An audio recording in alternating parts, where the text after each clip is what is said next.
Deuteronomy 14. You are sons of the Lord your God. Do not cut yourselves or shave your foreheads on behalf of the dead, for you are a people holy to the Lord your God.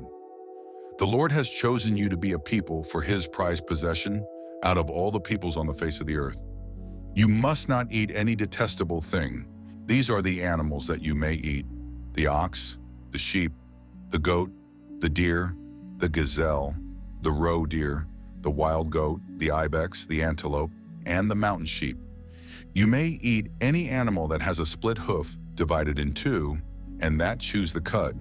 But of those that chew the cud or have a completely divided hoof, you are not to eat the following: the camel, the rabbit, or the rock badger.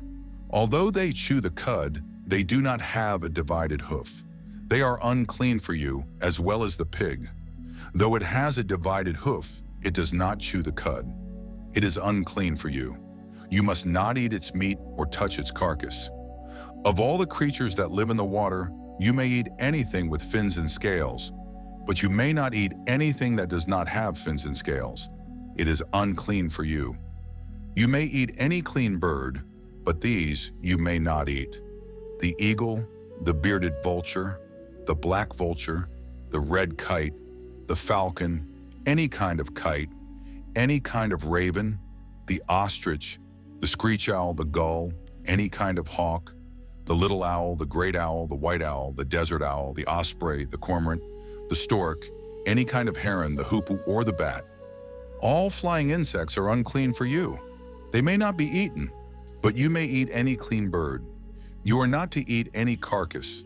You may give it to the foreigner residing within your gates, and he may eat it, or you may sell it to a foreigner.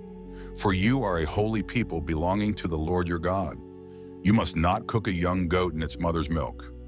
You must be sure to set aside 1/10 of all the produce brought forth each year from your fields.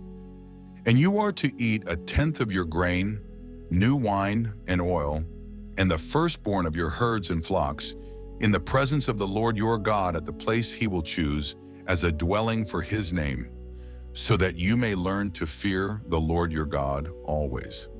But if the distance is too great for you to carry that with which the Lord your God has blessed you, because the place where the Lord your God will choose to put his name is too far away, then exchange it for money, take the money in your hand, and go to the place the Lord your God will choose.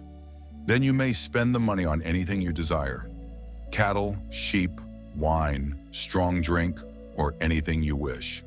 You are to feast there in the presence of the Lord your God and rejoice with your household. And do not neglect the Levite within your gates, since he has no portion or inheritance among you. At the end of every 3 years, bring 1/10 of all your produce for that year and lay it up within your gates. Then the Levite, because he has no portion or inheritance among you, the foreigner, the fatherless, and the widow within your gates may come and eat and be satisfied. And the Lord your God will bless you in all the work of your hands.